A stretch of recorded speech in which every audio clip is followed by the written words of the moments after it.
Donald Trump के एक फैसले पर यह चर्चा करने के लिए कि कहीं उन्होंने ईरान को लेकर कहीं भूल तो नहीं कर दी।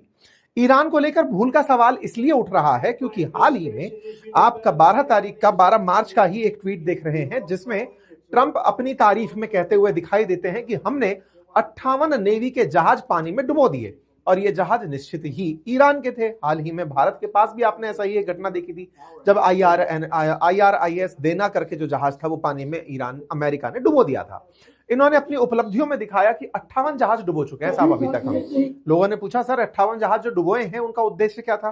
बोले ईरान की नेवल पावर को खत्म करना था, क्योंकि नेवी के माध्यम से वो स्ट्रेट ऑफ हॉर्मुज पर कंट्रोल करके बैठे थे, माइंस बिछा रहे थे पानी के अंदर ताकि कोई जहाज वहां से ना निकल सके। हमने ये काम कर दिया। इनसे पूछा अच्छा बोले ऐसा कर दिया? बोले हाँ। तो पत्रकार ने पूछा कि सर अब क्या वहां से अब जहाज निकल सकते हैं स्ट्रेट ऑफ हॉर्मुज से, तेल के गैस के ये सब जहाज वहां से निकल सकते हैं? इन्होंने कहा हाँ, ये 11 तारीख की कटिंग है। इन्होंने अपनी उपलब्धियों में जो चीज गिनाई उस उपलब्धि को गिनाकर एक रात ही बीते होंगे तस्वीर ईरान से निकल कर आ जाती है। तस्वीर है कुछ ही घंटों के अंदर स्ट्रेट ऑफ हॉर्मुज में धमाका होता है और यहां पर एक जहाज जो तेल ले जा रहा था उसको ईरान आग लगा देता है। ऐसे में सबसे बड़ा सवाल यह है कि जो तीर इजराइल ने चलाया था ईरान पर, उस तीर को क्या अमेरिका ले लिया है? यह सवाल इसलिए क्योंकि कहीं ना कहीं यह जंग असल में इजराइल ईरान से लड़ना चाह रहा था लंबे समय से, और इस बात का अमेरिका के अंदर भी विरोध है कि हम इजराइल के चलते हर बार क्यों आ जाते हैं। लेकिन इस जंग में अमेरिका कूद करके नहीं, इसका क्रेडिट तो मैं लूंगा, ये तीर तो मैं चलाऊंगा, आप लोग नहीं चलाओगे, पता चले क्रेडिट लेकर आप विजेता बन गए, मैं आगे आऊंगा। भाई साहब अमेरिका क्रेडिट लेने निकलने का नुकसान अब तक आना शुरू हो चुका है। जानकारी है कि $11 बिलियन का शुरुआती 6 दिन में अमेरिका को केवल एम्यूनेशन फूंक करके नुकसान हो चुका है। वो लोग चला रहे हैं शहीद ड्रोन और ये चला रहे हैं B-2 बॉम्बर। दोनों की वजह से खर्चा अमेरिका का कई फोल्ड ज्यादा है।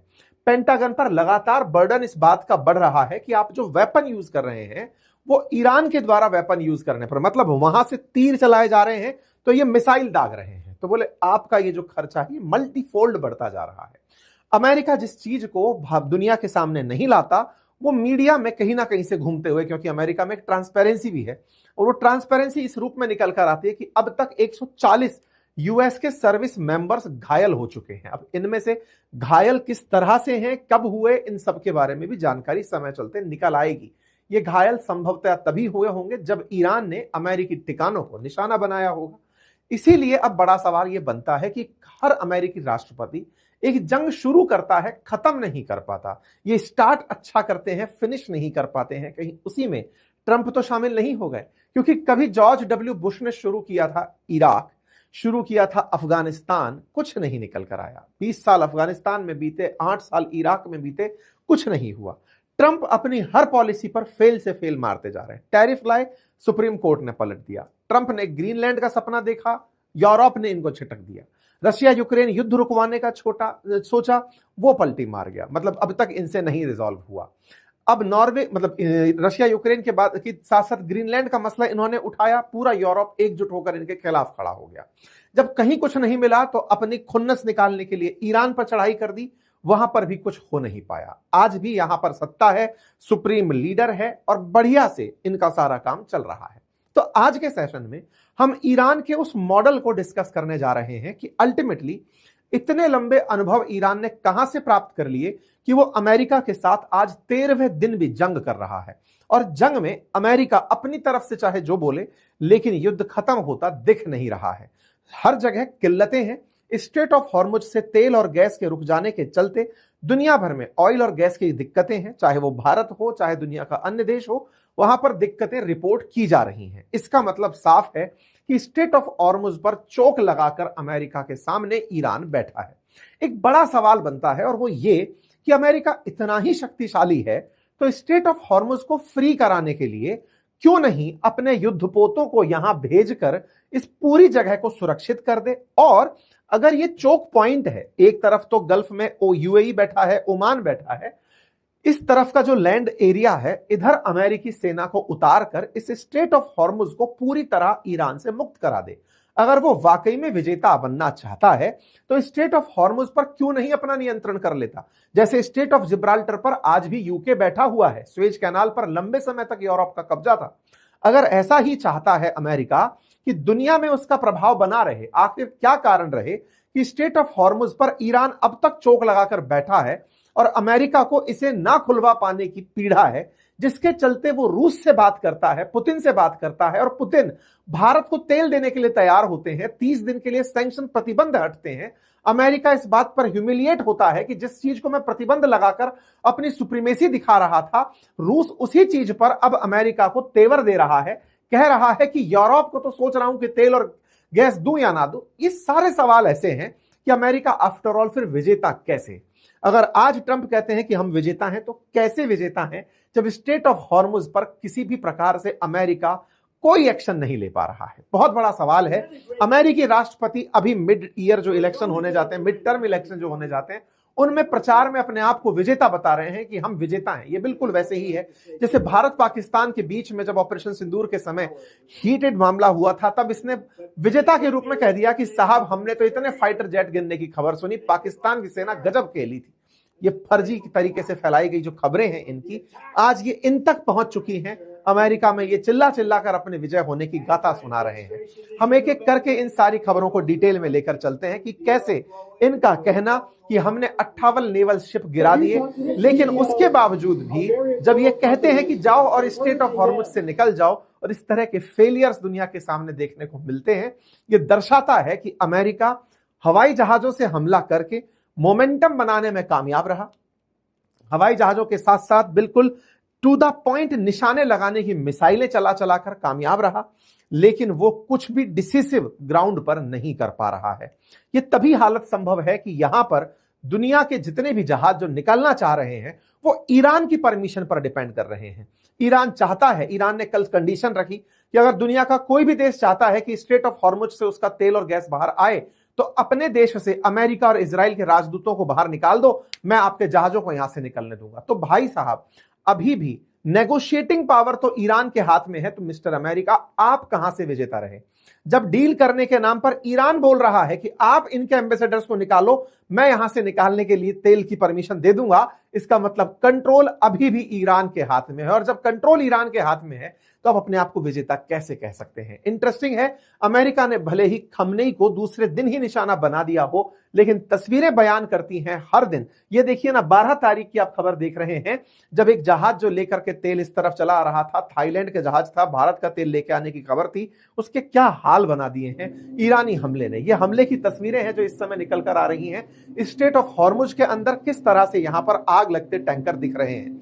अमेरिका कहता है कि हमने आयरिस देना डुबो दिया था, अमेरिका ने न जाने कितने माइन बिछाने वाली छोटी बोट्स को मार दिया, लेकिन इनका नतीजा यह है कि यहां से निकलते किसी भी ऑयल टैंकर की रक्षा नहीं कर पा रहे हैं।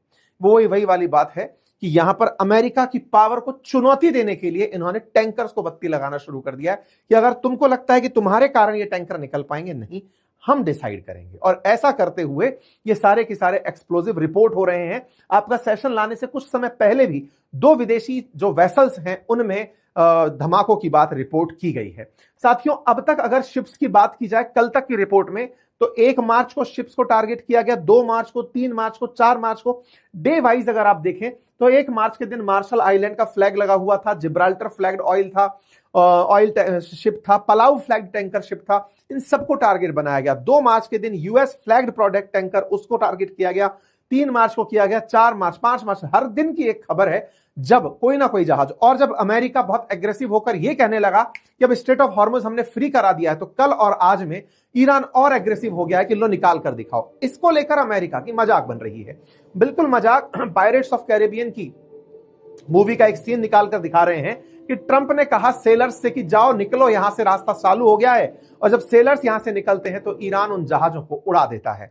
ईरान के द्वारा जिस तरह से यहां पर अभी भी अपनी पोजीशन बरकरार रखी हुई है, उसके चलते पूरी दुनिया इस समय तेल और गैस के बढ़ते प्राइस से अब पीड़ित होने लगी है।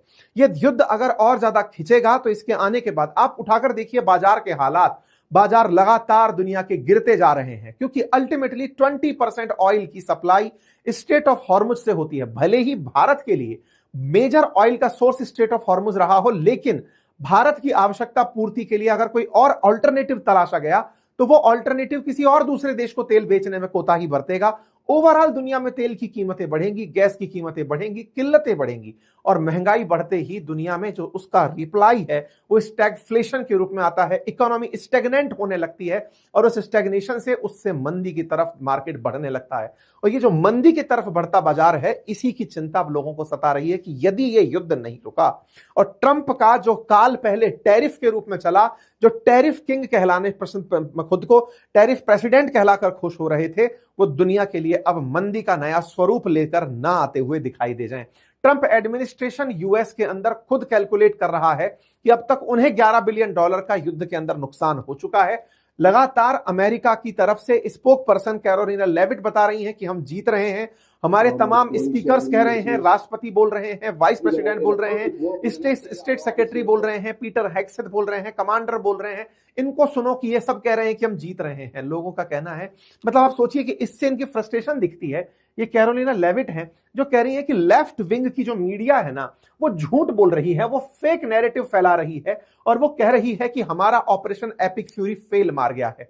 हमारा ऑपरेशन एपिक फ्यूरी फेल नहीं मारा है। आप चाहें तो आप ट्रंप को सुन लें, जेडी वेंस को सुन लें, आप मार्को रूबियो को सुन लें, पीटर हेग्सेथ को सुन लें, इन्हें सुने, ये बता रहे हैं। तो ऑब्वियस सी बात है ना, बताएंगे भाई, जिसकी सरकार है वो तो गीत गाएगा कि हम जीत रहे हैं। लेकिन सही मामले की बात तो यही है ना, लोग आपसे पूछ रहे हैं कि जीत रहे हो तो दिखाओ जहाज निकाल करके। दुनिया को तुम्हारे युद्ध जीतने का प्रमाण तब मिलेगा जब स्ट्रेट ऑफ हॉर्मुज खाली होकर चलने लगेगा, ईरान उस पर एक भी गोला ना गिरा पाएगा, तभी तो तुम्हारा शक्ति संतुलन दिखाई देगा कि तुम्हारे डर से देखा ईरान चुप हो गया है। तो ईरान चुप हो क्यों नहीं पा रहा है? लोगों का कहना सवाल के रूप में यही बन रहा है। और अब तो यह बात निकल रही है कि ईरान अमेरिका मेन लैंड को टारगेट करने के बारे में विचार कर रहा है। अभी तक अमेरिका के जो एयर बेसेस थे उन्हें टारगेट किया जा रहा था, जो मिडिल ईस्ट में थे। एफबीआई जो अमेरिका की खुफिया एजेंसी है, उसका मानना है कि वो कैलिफोर्निया जैसे क्षेत्रों को टारगेट कर रहा है, अमेरिका के मेन लैंड को। आज तक अमेरिका पर हमला करने कोई देश नहीं गया है कि गए और वहां जाकर गोला फेंक कर चले आए। सब लोग, अमेरिका कलेश दुनिया भर में दूसरे देशों में जाकर करता है, उसको निशाना बनाने कोई नहीं जाता है, वो अपना आइलैंड पर अलग डला हुआ है।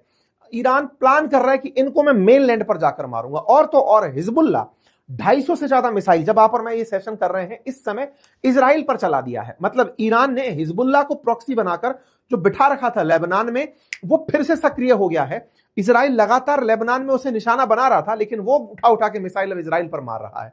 इसका मतलब अमेरिका ने जो अभी तीली लगाई, सोचा था कि ईरान को खत्म कर देंगे, खमेनेई को हटाते ही सत्ता परिवर्तन कर देंगे, ये मामला इनसे सिमट नहीं रहा है। ईरान ने और एक बहुत बड़ी जानकारी जो निकल कर आई, जो अमेरिका का एक बड़ा फेलियर आने वाले समय में सिद्ध होगा। अमेरिका अपनी टॉम हॉक मिसाइल और अपने मिसाइल डिफेंस सिस्टम को लेकर बहुत लंबी लंबी डींगे हाँकता है। F-35 दुनिया के सामने फेलियर है, ये सबने देखा, लेकिन इसका मिसाइल सिस्टम फेल मारा वो लोगों ने पहली बार देखा। वो क्या हुआ, अभी आपको याद होगा कि युद्ध के पहले ही दिन खबर निकल कर आई कि इनकी एक मिसाइल ईरान के स्कूल पर जा गिरी, जहां पर बच्चियां पढ़ रही थी। लगभग 250 बच्चियां एक स्कूल के अंदर मारी जाती हैं। अमेरिका ने शुरुआत में डिनाई किया। ट्रंप से पूछा गया कि सर, एक जानकारी निकल कर आ रही है, मिस्टर हेग्सेथ, मतलब ट्रंप से पूछा गया कि based on what I have seen that was done by Iran. शुरुआत में ट्रंप ने कहा कि ये मैंने नहीं, ईरान ने किया होगा। रिपोर्टर ने पूछा मिस्टर हेग्सेथ से कि सर आप बताइए, तो हेग्सेथ बोले हम इसकी जांच कर रहे हैं। ट्रंप ने अपनी तरफ से एक लाइन बोली कि नहीं, ये बम तो ईरान ने ही अपनी बच्चियों पर गिरा दिया होगा, कोई बात नहीं। रिपोर्टर्स पीछे पड़े रहे। रिपोर्टर्स ने पूछा कि साहब बताइए, president Trump, US military investigate कर रही है कि हो सकता है कि जो स्कूल पर जाकर बम गिरा था ईरान में, वो अमेरिका की गलती थी। ट्रंप कहते हैं नहीं, मुझे नहीं पता है। साथियों, जानकारी ये निकल कर आई है, अमेरिका की खुद की इन्वेस्टिगेटिंग एजेंसीज ने, मिलिट्री इन्वेस्टिगेशन ने यह जांच की है और यह पता लगाया है कि अमेरिका की अपनी फेलियर थी टॉम हॉक मिसाइल बच्चियों के स्कूल पर चल जाना।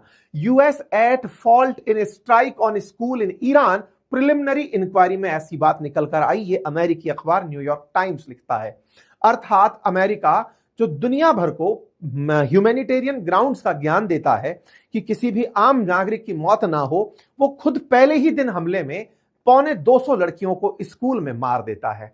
इस बात पर अब ह्यूमन राइट के जितने भी एक्टिविस्ट हैं वो सब सवाल पूछ रहे हैं कि दुश्मनी आपकी खमेनेई से थी कि बच्चियों से थी?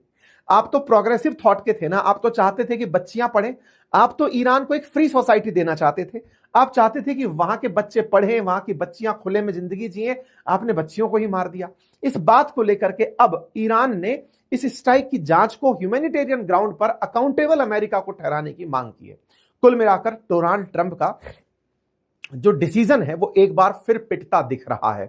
और ये सारे की सारे जो मैं आपके सामने बात बोल रहा हूं, आपको ऐसा लगेगा कि सर आपको बड़ी खुशी हो रही है कि ट्रंप पिट रहे हैं। देखिए, ट्रंप ने इस पूरी दुनिया को जब से आए हैं बहुत से दर्द दिए। आप में से कुछ लोग हो सकता है सर, हो सकता है आपका पोर्टफोलियो खराब हो गया हो इनके चलते, मेरा ही नहीं भाई, बहुत सी दुनिया की देशों की इकोनॉमी पूरी तरह हिल गई है जब से ये राष्ट्रपति बने हैं। लेके टैरिफ से लेके सैंक्शन से लेके युद्ध से लेके, मतलब इन्होंने जो भी स्थितियां अपनाई हैं वो पूरी दुनिया के लिए भीषण होती जा रही हैं। ऐसे में इनका ईरान को लेकर के जो नजरिया था, यदि यह नजरिया सही सिद्ध होता तो अब तक रेजिम चेंज के नाम पर खमनेई के खत्म होते ही चीजें बदल जानी चाहिए, नहीं बदली और अमेरिका उन्हें नहीं कंट्रोल कर पाया। और तो और अपने धार्मिक अंधता के प्रति दिखाने के लिए ट्रंप कुर्सी पर बैठे और बहुत सारे पादरियों को बुलाकर, पोप्स को, चर्च को, उनको बुलाकर अपने ऊपर आशीर्वाद लेते हुए दिखाई दिए कि मुझे शक्ति दो, मुझे युद्ध लड़ना है। अब इनकी मजाक बन रही है, दुनिया भर में रील बन रही है, चाइना तो इनकी बड़ी फिरकी ले रहा है कि साहब इनके यहां पर इस तरह से शक्तियां दी जा रही है ट्रंप को कि इनको मोर पावर मिले। ये सब फर्जीवाड़ा हो रहा है। अब सवाल यह है कि खमेनी ने ऐसा क्या मॉडल तैयार किया था कि अमेरिका इसको क्रैक नहीं कर पा रहा है। भाई इजराइल के पास में खुफिया एजेंसी रही, अमेरिका के पास खुफिया एजेंसी रही। देखिए, इजराइल का ईरान से लड़ना एक विकल्प नहीं, एक मतलब ऑप्शन नहीं था, वो जजमेंट था, वो करना ही था उनको, क्योंकि इजराइल को एनी टाइम दिक्कत रही है ईरान से, क्योंकि ईरान ने हिजबुल्लाह हो, हमास हो, हूती हो, हर तरफ से इन्हें दिक्कतें दी है। इजराइल का ईरान के साथ कन्फ्लिक्ट समझ में आता है, समझ में इसलिए आता है क्योंकि ईरान इजराइल को बिल्कुल पसंद नहीं करता, वो इजराइल को खत्म करना चाहता है। अब जब खत्म करना चाहता है, नेतन्याहू जो अच्छा खेल गए वो क्या था कि वो इस जंग में अमेरिका को साथ ले आए कि सर वो आपको भी गाली देता है, वो death to America, death to America, मुर्दाबाद अमेरिका कहता है, तो बोले आप चलो सर, तो वो उनको ले आया। और अमेरिका के साथ आने से इस जंग में जो सबसे बड़ी दिक्कत हुई वो पूरे वैश्विक जगत को नुकसान होने की हुई। अगर ये इजराइल ईरान रहता तो स्टेट ऑफ हॉर्मुज पर इतनी दिक्कतें नहीं आती। अमेरिका के साथ आने से सारा की सारा खेल बिगड़ना शुरू हुआ। अच्छा, इन लोगों ने खमेनी को टारगेट किया कि भाई जब अमेरिका आ रहा है तो कुछ बड़ा करेंगे, और धमकी दी कि किसी और को आप अपने यहां पर सुप्रीम लीडर नहीं बनाओगे। भाई साहब खमेनी जाते हैं, उनके बड़े बेटे को सुप्रीम लीडर बना दिया जाता है। फर्जी खबरें फैलाई जाती हैं कि इनके बेटे को मार दिया गया है, लेकिन फिर से रिपोर्ट निकल कर आती है कि नहीं, वो घायल हो सकते हैं, वो छुपे हुए हो सकते हैं, अभी तक उनकी कोई खबर नहीं। क्योंकि तुमने जब खुलेआम कह रखा है कि किसी को सुप्रीम लीडर बनाओगे तो उसे मार दिया जाएगा, तो हो सकता है कि अब वो सेफ्टी प्रिकॉशन लेकर चल रहे हो। खेला कहां से निकल कर आया, अल जजीरा ने इसको कंप्लीट कवर किया है कि असल मायने में इनकी स्ट्रेटजी में ईरान ने इस युद्ध को लंबा खींचने की एक बहुत बड़ी स्ट्रेटजी अपनाई है, और उस स्ट्रेटजी में 12 दिन से वो युद्ध लड़ रहा है और अभी लंबे समय तक वो युद्ध लड़ने की स्थिति में है। उन्होंने अपनी पूरी तैयारी को, अपने युद्ध की तैयारी को 7 अलग अलग हिस्सों में बांट दिया है। इनकी सेना 7 अलग अलग कमान के साथ कंट्रोल होती है। सुप्रीम लीडर खमेनी की जब मौत हुई, उसके 50 टॉप अधिकारी साथ में मारे गए। उसके बावजूद भी अगर सब कुछ चल रहा है तो इसके पीछे का कारण है इनकी एक स्ट्रेटजी। ये कारण इसलिए क्योंकि युद्ध के पहले ही दिन जब खमेनी चले गए, उसके बाद में इनके विदेश मंत्री ने एक बयान दिया और कहा कि हम लोग 2 दशक बोले तो 20 साल से आप लोगों को देख रहे हैं। 20 साल का मतलब इराक पर हमला हुआ था, अफगानिस्तान पर हमला हुआ था, दोनों की दोनों ईरान के पड़ोसी थे। बोले 20 साल से हम अमेरिका की स्ट्रेटजी को देख रहे हैं। सोचकर देखो, तब से हम दुश्मनी तुम्हारे खिलाफ लेकर बैठे हैं, कुछ तो सीखे होंगे। अच्छा, ये बात पता कैसे चलती है? देखो, इन्होंने ही हमास को ट्रेनिंग दी होगी, क्योंकि हमास कहा जाता है पूरी तरह स्पॉन्सर्ड बाय ईरान है। हमास को खत्म करने के लिए लगातार इजराइल इतने से गाजा पर हमले किए जा रहा है, लेकिन अभी भी हमास बचा हुआ है। बंधकों को छुड़ाने के लिए इजराइल ने जहां तहां हमले करने थे कर लिए, लेकिन छूटे तब जब हमास ने चाहा कि बंधक छोड़ेगा। यानी इन्होंने डिफेंस के नाम पर पूरे गाजा के अंदर ना जाने कैसी कैसी टनल्स बना ली थी। बिल्कुल वैसे ही ईरान जब इतने समय से अफगानिस्तान और इराक में नुकसान देख चुका था, तो इन्होंने युद्ध की तैयारियां की होंगी। तो इसी कारण से इनकी विदेश मंत्री का यह बयान कि हम डिसाइड करेंगे कि युद्ध कैसे खत्म होगा, आप नहीं, ये इन्होंने 1 मार्च को कह दिया था। आज आप 12 मार्च को सुन रहे हैं। तब से ये लोग अगर अब तक जंग में हैं तो इसके कुछ तो मायने होंगे। सद्दाम हुसैन को जब मारने अमेरिका घुसा था 2003 में, बकायदा प्लानिंग के साथ एयर कैंपेन किया, ग्राउंड इन्वेजन किया, कई सिटीज को बाईपास किया, सद्दाम हुसैन को पकड़कर मार दिया, लेकिन उसके बावजूद इराक शांत नहीं हुआ। इराक में लगभग इन्हें 8 साल लग गए, इराक अभी तक इनके पूरे कंट्रोल में नहीं आया। फाइनली उनको उसी के हाल पर छोड़ना पड़ा। अफगानिस्तान में अलकायदा को खत्म करने के नाम पर जब से घुसा अमेरिका 2001 से, फाइनली 21 में अपने सैनिकों को वापस लेकर के ही बाहर निकला। कुछ नहीं कर पाया, क्योंकि इसकी एयर पावर अच्छी है, मिसाइल स्ट्रेटेजी अच्छी है, ग्राउंड फोर्स नहीं है, लोगों में समर्थन नहीं है। सत्ता परिवर्तन के नाम पर जब जब ये अटैक करता है, दुनिया के देशों को बर्बाद तो करता है, लेकिन उस बर्बादी के बाद उस जगह पर सॉल्यूशन नहीं दे पाता, और जब सॉल्यूशन नहीं आते तो उसके परिणाम घातक बनते हैं। फिलहाल के लिए ईरान भी इसी के साथ आगे बढ़ रहा है। ट्रंप ने अपनी तरफ से ईरान में सत्ता परिवर्तन का काम तो किया कि चलो भाई खमनेई को हटा देते हैं, लेकिन खमनेई जाने से पहले ही एक मोज़ेक डिफेंस सिस्टम बना गए थे। मोज़ेक डिफेंस सिस्टम क्या होता है? आपने घरों में कई बार नीचे जब टाइल्स की जगह पर कई जगह चिप्स कराई जाती है तो छोटी छोटी टाइल्स लगाई जाती हैं, अव्यवस्थित तरीके से बिछा दी जाती हैं टाइल्स के खीरे को। कुछ इस तरह की टाइल्स आपने घर में बिछी देखी हो, हमारे यहाँ चिप्स करना कहते हैं इसको, है ना। तो इस तरह से होता है मोज़ेक। मोज़ेक का मतलब क्या है? कुछ भी सेंट्रलाइज्ड नहीं है। आप ये नहीं कह सकते कि दिल्ली हेडक्वार्टर है। उदाहरण के लिए, भारत से दुश्मनी रखने वाला कोई व्यक्ति अगर सबसे बड़ा हमला प्लान करेगा तो कहां करेगा?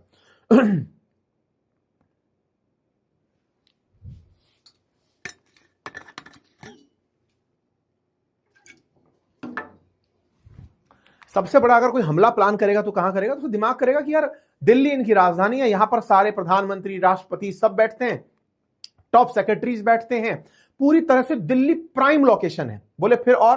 बोले इनके कमांड सेंटर्स को देखो तो सब पता है, सबको सब पता है कि वेस्टर्न कमांड का हेडक्वार्टर यहां है, ईस्टर्न कमांड का हेडक्वार्टर यहां है, सबको सब पता है। मुंबई इनकी इकोनॉमिक कैपिटल है। ईरान में ऐसा कुछ नहीं पता है। ईरान की राजधानी तेहरान है, ये सबको पता है, लेकिन कौन से कमांड का मुख्यालय कहां है कुछ नहीं पता है। सब छोटे छोटे कमांडर्स के पास फुल पावर है। मतलब इस तरह से व्यवस्थित करके इन्होंने अपना सिस्टम बनाया हुआ है कि कोई भी क्षेत्र कहीं पर भी अधिकारी बनकर बैठा है और उसके पास डिसीजन लेने के लिए सेंट्रल अथॉरिटी की आवश्यकता नहीं है। हर लेवल पर 4-4 उत्तराधिकारी बना रखे हैं। पहला लीडर मरा, कोई बात नहीं, तू बनेगा दूसरे नंबर पे, तू भी मर गया, तीसरा बनेगा, चौथा मरेगा, यानी लंबा समय तक युद्ध खींचेगा। और यह काम खमनेई लंबे समय से कर रहे थे। उन्होंने यही काम IRGC में सबसे पहले लागू किया। इनके कमांडर थे जिसका नाम था मोहम्मद अली जाफरी। उन्होंने 2007 से लेकर 19 के बीच में decentralised mosaic defence system develop किया, जिसमें इन्होंने जो इनकी सेना है ना उसको 7 भागों में बांटा। IRGC, बसीज मिलिशिया, नियमित सेना, इस तरह से इन्होंने पूरा सिस्टम बनाया। तो मोज़ेक डिफेंस सिस्टम में क्या करते हैं कि अगर टॉप लीडरशिप खत्म हो जाए तो भी जंग चलती रहे। अक्सर हमने युद्धों में सीखा है कि सेनापति मरा, सेना सरेंडर हो जाती है। यहां पर ये सेनापति मरा, उससे अगला वाला ऑटोमेटिक सेनापति है, यानी कि उसके आदेश को सबको मानना पड़ेगा। यह नहीं है कि अब सेना विहीन है, नहीं। यही कारण है कि खमनेई के चले जाने के बाद भी युद्ध लगातार चलता रहा। उनके आदेश के इंतजार में नहीं था, IRGC लगातार युद्ध लड़ती चली जा रही थी। डिसेंट्रलाइज्ड यानी पावर को केंद्रित नहीं किया, हर कमांडर को पहले से ही अधिकार दिया हुआ था। यह कहा हुआ था कि एक हिस्सा नष्ट हो जाए तो दूसरा काम करता रहना चाहिए। कुल मिलाकर के जो इनको उद्देश्य दिए हुए थे वो ये थे कि ईरान की सेना को जंग लंबे समय तक लड़नी है, और जब लंबे समय तक लड़ोगे तो दुश्मन खुद सरेंडर कर जाएगा। कमांड सिस्टम को तोड़ना इन लोगों को मुश्किल बनाना है। ऐसा क्यों? क्योंकि आप भी जानते हैं कि अगर ये जंग लंबी खिंचती है, मतलब स्टेट ऑफ हॉर्मुज अगर कंट्रोल में नहीं रहता अमेरिका के, तो दुनिया में मंदी बहुत तेजी से आगे बढ़ेगी। युद्ध के माहौल में जैसे जैसे मंदी बढ़ेगी, अमेरिका पर प्रेशर बढ़ेगा कि वो लोगों के लिए तेल खरीदना आसान करे, अदरवाइज रशिया पावरफुल खड़ा हो जाएगा। अमेरिका कंट्रोल नहीं कर पाएगा, उसे और ज्यादा लंबे समय तक युद्ध खींचने की सुध नहीं है। उसे मजबूरी में हामी भरनी पड़ेगी, और जब वो हामी भरेगा तो खेला बिगड़ जाएगा। सोचकर देखिए, उन्होंने सेना को 7 भागों में, regular army, air defence unit, IRGC, buses militia, नौसेना, मिसाइल फोर्स, क्षेत्रीय नेटवर्क, सबको अलग बांटा हुआ है और कहा हुआ है कि सब अपने अपने लेवल पर कंट्रोल करेंगे। और तो और प्रॉक्सीज भी जो है ना, उनको भी आदेश था, कल को सुप्रीम लीडर का आदेश मिलना बंद हो जाए तो हिजबुल्लाह को आदेश था कि तुम अपने आप मारना शुरू करोगे। वो 250 मिसाइल उठा के आज इजराइल पर मार दिया। तो ये सब काम जो चल रहा है, ये ईरान ने बहुत सोच समझ कर किया, और इसमें चीन का बड़ा रोल बताया जाता है। कहा जाता है कि चाइना से ना इन्होंने सीखा था। चाइना से कैसे सीखा? चाइना के एक नेता हुआ करते थे माओ सुंग। माओ के चक्कर में माओवाद का संकल्पना निकल कर आई थी।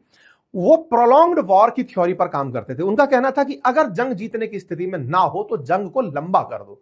अगर जंग लंबे समय तक नहीं जीत पा रहे हो तो उसे लंबा खींचो, तो जो आपके सामने आक्रामक है वो अंगेज हो रहा है और उसका समय बहुत कीमती है, और जब समय कीमती है तो वो युद्ध से खुद पीछे हटने लगता है। अमेरिका वियतनाम वॉर में चाहे पीछे हटा हो, अफगानिस्तान में पीछे हटा हो, तमाम जगह जब भी दुनिया पीछे हटी है तो वो इस तरह से हटी है। इसी बात को इन्होंने अपना लिया। ईरान ने कहा ठीक है, इसी मॉडल को अपनाएंगे, मोज़ेक मॉडल बनाएंगे, युद्ध को लंबा खींच ले जाएंगे। अर्थात अमेरिका नहीं चाहता था युद्ध लंबा चले, लेकिन ईरान ने इसे लंबा बना दिया है और बोले हम चाहते हैं कब तक चले। यह मॉडल अब हम अपने आप में एक बड़ी मोज़ेक डिफेंस सिस्टम के रूप में निकल कर आ रहा है और वो हेडलाइंस दोबारा दोबारा तैर रही हैं कि we will decide when to end war, not US. America नहीं डिसाइड करेगा कि युद्ध कब रोकना है। इसका मतलब ईरान हो रहा है अनप्रिडिक्टेबल अमेरिका के लिए, और अमेरिका अगर इसमें फंसता है तो दुनिया के लिए एक बड़ी चुनौती बनकर आएगा। आप इसे कैसे देखते हैं जरूर कमेंट बॉक्स में बताइए। हो सकता है आपका एक डिफरेंट पर्सपेक्टिव हो। अपनी राय कमेंट बॉक्स में रखें, अपने साथियों के साथ चैनल को साझा करें। चैनल पर नए हैं तो सब्सक्राइब कर लें।